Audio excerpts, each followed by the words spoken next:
السلام علیکم ناظرین، سیاست ٹی وی کے عالمی خبرنامے میں آپ کا خیر مقدم ہے۔ میں ہوں محمد شوکت اور سب سے پہلے نظر ڈالتے ہیں سرخیوں پر۔ اسرائیلی بمباری سے غزہ کے پولیس چیف محمود صالح اور ان کے معاون ہوئے شہید۔ اسرائیل اسپتالوں، اسکولوں اور مہاجرین کے کیمپ کو بربریت کا بنا رہا ہے نشانہ، یو این کی شدید تنقید۔ امریکی شہر نیو اورلینڈز میں حملے کے بعد لاس ویگاس میں ٹرمپ ہوٹل میں ٹرک دھماکہ، 15 ہلاک، حملہ کو بھی پولیس نے مار گرا دیا۔ ایلون مسک نے عارضی طور پر اپنا نام کیا تبدیل، کرپٹو کرنسی کی دنیا میں مچی ہلچل، مسک سے کیک کیا پروفائل۔ جنوب مشرقی یورپی ملک مونٹی نیگرو میں مختلف مقامات پر فائرنگ، 10 افراد ہلاک، نئے سال کے ویلکم کے دوران تشدد کی دنیا بھر سے خبریں۔ اور اسرائیل کے سابق وزیر دفاع یوگلینڈ نے پارلیمنٹ سے دے دیا استعفیٰ، نتن یاہو اور موجودہ وزیر دفاع کے اقدامات سے اختلاف بنا سبب۔ تو ناظرین، یہ تھی سرخیاں، بڑھتے ہیں خبروں کی تفصیل کی جانب۔ جنوبی غزہ کے المواسی کیمپ پر اسرائیلی بمباری سے شہید فلسطینیوں کی تعداد 11 ہو گئی ہے۔ المواسی کیمپ پر اسرائیلی بمباری سے غزہ کے پولیس چیف محمود صالح اور ان کے معاون حسان مصطفیٰ بھی شہید ہو گئے ہیں۔ اسرائیلی بمباری سے شہید ہونے والے محمود صالح غزہ پولیس فورس کے ڈائریکٹر جنرل تھے۔ اسرائیل کی جانب سے غزہ پر فدائی بمباری کا سلسلہ تیز ہو چکا ہے اور اسرائیل تمام انسانی حقوق کے قوانین کی خلاف ورزی کرتے ہوئے بغیر کسی تمیز کے اسپتالوں، اسکولوں اور مہاجرین کے کیمپ کو بربریت کا نشانہ بنا رہا ہے۔ چند روز قبل اسرائیلی فوج نے غزہ پٹی کے شمال میں واقع آخری فعال کمال عدوان اسپتال کو نشانہ بنایا اور اسپتال کے اہم حصوں کو آگ لگا کر جلا دیا، جس کے باعث اسپتال غیر فعال ہو گیا۔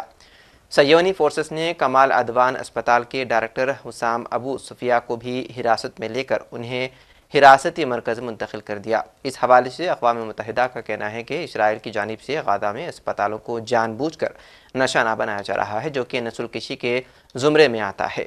امریکہ کے نیو اورلینڈز میں ٹرک حملے کے بعد لاس ویگاس میں ٹرمپ ہوٹل کے باہر سائبر ٹرک دھماکہ کیا گیا۔ دونوں جانب ہلاکتوں کی تعداد تقریباً 15 بتائی جاتی ہے۔ امریکی صدر جو بائیڈن نے کہا ہے کہ حکام ان دونوں واقعات کے مابین ممکنہ تعلق پر بھی غور کر رہے ہیں۔ پیش ہے خاص رپورٹ۔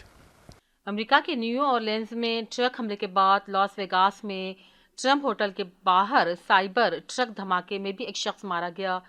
صدر جو بائیڈن نے کہا کہ حکام ان دونوں حملوں کے واقعات کے مابین ممکنہ تعلق پر غور کر رہے ہیں۔ امریکی پولیس کے مطابق ریاست نیواڈا کے شہر لاس ویگاس میں امریکی نومنتخب صدر کے ہوٹل کے باہر ٹیسلا سائبر ٹرک کے دھماکے میں مبینہ حملہ ڈرائیور ہلاک ہو گیا، جبکہ وہاں کھڑے 7 افراد زخمی بھی ہو گئے ہیں۔ اس دوران نیو اورلینز میں نئے سال کے موقع پر گاڑی کو ہجوم پر چڑھا دینے والے ڈرائیور کو بھی ہلاک کر دیا گیا ہے۔ ہجوم کو ٹرک سے روکنے والے شخص کا نام شمس الدین جبار بتایا جا رہا ہے، جو پہلے امریکی فوج میں بھی کام کر چکا ہے۔ اس کی گاڑی سے حکام کو نام نہاد داعش کا جھنڈا ملا ہے اور اس بات کی تفتیش کی جا رہی ہے کہ آیا اس کا کسی دہشت گرد گروہ سے کوئی تعلق تھا یا نہیں۔ لاس ویگاس کے شیریف نے میڈیا کو بتایا کہ electric car Trump international hotel کے شیشے کے داخلی دروازے تک پہنچ گئی۔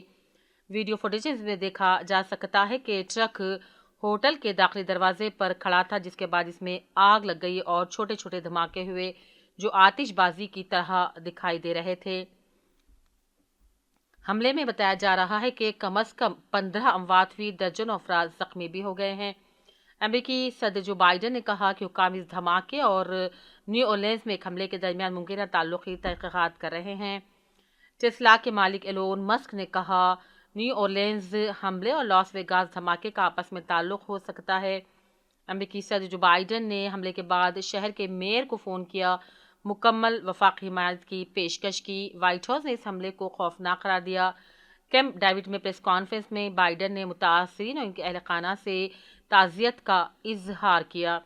انہوں نے مزید کہا مشتبہ شخص نے حملے سے کچھ دیر قبل سوشل میڈیا پر ایک ویڈیو پوسٹ کی تھی، جسے ظاہر ہوتا ہے کہ وہ شدت پسند تنظیم IS سے متاثر تھا۔ بائیڈن نے کہا کہ پولیس ممکنہ شریک سازش کاروں کی تلاش کر رہی ہے۔ نیو اورلینز کے پولیس سربراہ کے مطابق حملہ آور کی شناخت 42 سالہ شمس الدین جبار کے نام سے کی گئی ہے۔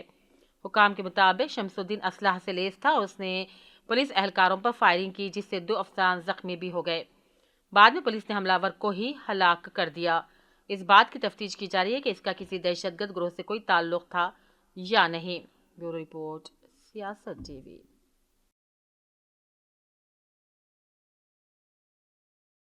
امریکی صدر جو بائیڈن نے کیمپ ڈیوڈ پر ایک پریس کانفرنس سے خطاب کیا۔ اس موقع پر بائیڈن نے متاثرین اور ان کے اہل خانہ سے تعزیت کا اظہار کرتے ہوئے کہا، میں آپ کو بتانا چاہتا ہوں کہ ہلاک ہونے والوں کے تمام خاندانوں، تمام زخمیوں، نیو اورلینڈز کے تمام لوگوں کے ساتھ جو غمزدہ ہیں، میں بھی آپ کے ساتھ غمگین ہوں۔ انہوں نے مزید کہا کہ مشتبہ شخص نے حملے سے کچھ دیر قبل سوشل میڈیا پر ویڈیوز پوسٹ کی تھی، جس سے ظاہر ہوتا ہے کہ وہ شدت پسند تنظیم IS سے متاثر تھا اور اس نے قتل کرنے کی خواہش کا اظہار کیا تھا۔ امریکہ کی تحقیقاتی ایجنسی FBI کے مطابق ٹیکساس کے رہائشی شمس الدین جبار امریکی شہری تھے اور پہلے امریکی فوج میں بھی کام کر چکے ہیں۔ ایجنسی کے مطابق شمس الدین امریکی فوج میں ہیومن ریسورسز اور IT کے شعبوں میں کام کر چکے تھے۔ انہوں نے جارجیا یونیورسٹی سے 2015 اور 2017 کے درمیان کمپیوٹر انفارمیشن سسٹم میں ڈگری حاصل کی تھی۔ اس پروفائل کے مطابق وہ ریئل اسٹیٹ کاروبار سے بھی منسلک رہے، تاہم ان کا لائسنس 2021 میں معطل ہو چکا تھا۔ اس کے علاوہ ان کا چوری اور ٹریفک سے جڑا مجرمانہ ریکارڈ بھی موجود ہے۔ FBI کا یہ بھی کہنا ہے کہ جو شواہد ملے ہیں ان کے مطابق اس حملے کے لیے شمس الدین اکیلے ذمہ دار نہیں تھے۔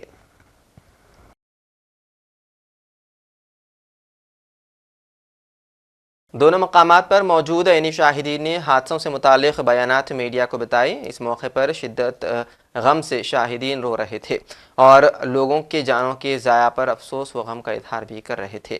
ہم آپ کو بتا دیں کہ امریکی شہر نیو اورلینڈز میں نئے سال پر ایک کار سوار نے ایک گاڑی ہجوم پر چڑھا دی، جس کے نتیجے میں کم از کم 15 افراد ہلاک اور 30 زخمی ہو گئے۔ امریکی میڈیا نے عینی شاہدین کا حوالہ دیتے ہوئے کہا کہ کار سوار نے گاڑی ہجوم پر چڑھانے کے بعد گاڑی سے اتر کر فائرنگ بھی کی، جس کے نتیجے میں 2 پولیس اہلکار زخمی ہوئے۔ امریکی میڈیا کے مطابق پولیس کی جوابی فائرنگ میں کار سوار ہلاک ہو گیا۔ نئے سال 2025 یکم جنوری کو دنیا کی آبادی تقریباً 8.09 بلین تک پہنچ گئی ہے، جبکہ ہندوستان سب سے زیادہ آبادی والے ملک کے لحاظ سے سر فہرست ہے۔ یکم جنوری کو دنیا کی آبادی تقریباً 8.09 بلین تک پہنچ گئی ہے، جبکہ ہندوستان سب سے زیادہ آبادی والے ملک کے لحاظ سے سر فہرست ہو گیا ہے۔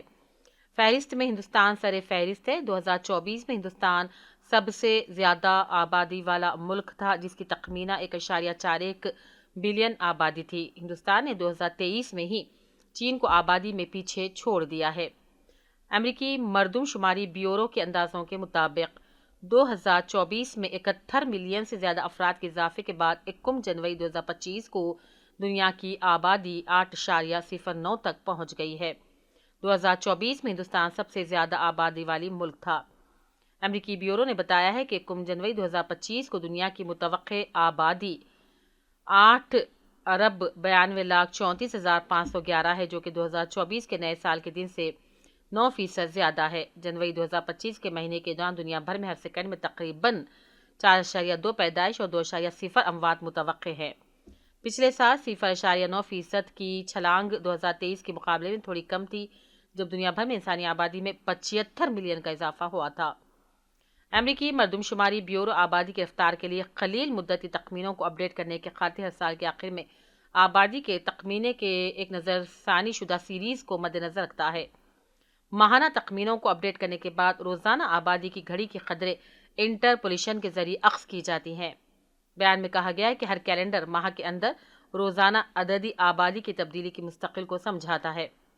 مردم شماری بیورو کے اعداد و شمار کے مطابق امریکہ میں اگلے مہینے میں ہر 9 سیکنڈ میں ایک پیدائش پر ہر 9.4 سیکنڈ میں ایک موت متوقع ہے۔ دریافت بین الاقوامی نقل مکانی سے بھی ہر 23 سیکنڈ میں ملک کی آبادی میں ایک شخص کا اضافہ متوقع ہے۔ اعداد و شمار سے پتہ چلتا ہے کہ جولائی 2024 تک ہندوستان دنیا کی سب سے زیادہ آبادی والے ملک کے طور پر سر فہرست رہا۔ ہندوستان کے بعد چین کا نمبر آتا ہے اور اس کے بعد پھر امریکہ کا نمبر آتا ہے۔ بیورو رپورٹ، سیاست ٹی وی۔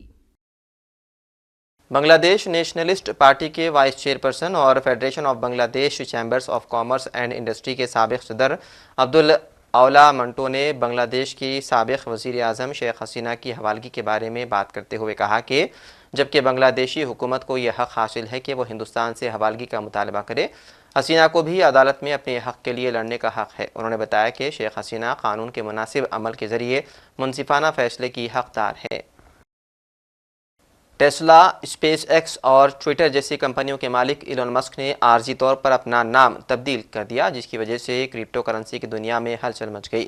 دنیا کے امیر ترین شخص ایلون مسک نے اپنے social media plate form x یعنی کہ سابقہ ٹویٹر پر اپنا نام تبدیل کر کے کیکیوس میکسمس کیا، جس نے قیاساریوں کو جنم دیا ہے۔ اس کا مطلب زور سے ہنسنے کے مترادف ہے، جسے آن لائن گیمنگ کلچر میں کافی مقبولیت ملی، لیکن اب اکثر اسے انتہا پسند دائیں بادو کے نظریات سے جوڑا جاتا ہے۔ اس کے علاوہ کیک قدیم مصری دیوتا کا نام بھی ہے، جو اندھیرے کا دیوتا مانا جاتا ہے اور اسے بعض اوقات مینڈک کے سر کے ساتھ دیکھا جاتا ہے۔ جنوب مشرقی یورپ کے ملک مونٹی نیگرو میں ریسٹورانٹ سمیت مختلف مقامات پر فائرنگ کے واقعات میں 10 افراد ہلاک ہو گئے ہیں۔ مسلح شخص نے مونٹی نیگرو کے ریسٹورانٹ میں فائرنگ کر کے 7 افراد کو ہلاک کیا۔ ہلاک افراد میں 2 بچے بھی شامل ہیں۔ میڈیا رپورٹس کے مطابق 45 برس کے حملہ آور کا ریسٹورانٹ میں کسی سے جھگڑا ہوا تھا۔ حملہ آور ہتھیار پھینک کر فرار ہو گیا۔ مونٹی نیگرو میں دیگر 2 مقامات پر بھی فائرنگ کے واقعات رونما ہوئے، جس میں 3 افراد ہلاک ہوئے۔ واقعے کے بعد حملہ آور نے گولی مار کر خودکشی کر لی۔ اسرائیل کے سابق وزیر دفاع یوو گلینٹ نے پارلیمنٹ سے استعفیٰ دے دیا۔ گلینٹ نے مبینہ طور پر نتنیاہو اور موجودہ وزیر دفاع کے اقدامات سے اختلافات کرتے ہوئے اپنے فیصلے کی وضاحت کی، جس کا مقصد آرتھوڈکس یہودیوں کو اسرائیل کی دفاعی افواج میں خدمات سے چھوٹ دینا تھا۔ سابق وزیر دفاع نے جولائی میں الٹرا آرتھوڈکس یہودیوں کو شامل کرنے کے لیے بھرتی کے دائرہ کار کو بڑھانے کی وکالت کی۔ اسرائیل کے انتہائی مذہبی حلقوں کا خیال ہے کہ مقدس صحیفوں کے مطالعے کے ذریعے الٹرا آرتھوڈکس یہودی عوام کا بوجھ بانٹتے ہیں اور یہودی ریاست کی سالمیت اور استحکام میں اہم کردار ادا کرتے ہیں۔ یمنی دارالحکومت صنعاء کے ایئرپورٹ پر اسرائیلی بمباری کے وقت وہاں موجود عالمی ادارے صحت کے سربراہ کی سماعت متاثر ہو گئی۔ سماجی رابطے کے پلیٹ فارم ایکس پر اپنے بیان میں 59 سالہ ٹیڈروس ایڈھانوم کا کہنا ہے کہ زوردار دھماکے کے باعث انہیں کان میں گانٹھیاں بجتی محسوس ہوئی۔ امید ہے کہ یہ تکلیف عارضی ہو۔ اور آخر میں سرخیوں پر ایک اور نظر۔ اسرائیلی بمباری سے غزہ کے پولیس چیف محمود صالح اور ان کے معاون ہوئے شہید۔ اسرائیل اسپتالوں، اسکولوں اور مہاجرین کے کیمپ کو بربریت کا بنا رہا ہے نشانہ، UN کی شدید تنقید۔ امریکی شہر نیو اورلینڈز میں حملے کے بعد لاس ویگاس میں ٹرمپ ہوٹل میں ٹرک دھماکہ، 15 ہلاک، حملہ آور کو بھی پولیس نے مار گرا دیا۔ ایلون مسک نے عارضی طور پر اپنا نام کیا تبدیل، کرپٹو کرنسی کی دنیا میں مچی ہلچل، مسک سے کیک کیا پروفائل۔ جنوب مشرقی یورپی ملک مونٹی نیگرو میں مختلف مقامات پر فائرنگ، 10 افراد ہلاک۔ نئے سال کے ویلکم کے دوران تشدد کی دنیا بھر سے خبریں۔ اور اسرائیل کے سابق وزیر دفاع یوو گلینٹ نے پارلیمنٹ سے دے دیا استعفیٰ، نتنیاہو اور موجودہ وزیر دفاع کے اقدامات سے اختلاف بنا سبب۔ تو ناظرین، سیاست ٹی وی کے عالمی خبرنامے میں بس اتنا ہی۔ مزید اپڈیٹس کے لیے آپ بنے رہیے سیاست ٹی وی کے ساتھ۔ فی الحال مجھے دیں اجازت، خدا حافظ۔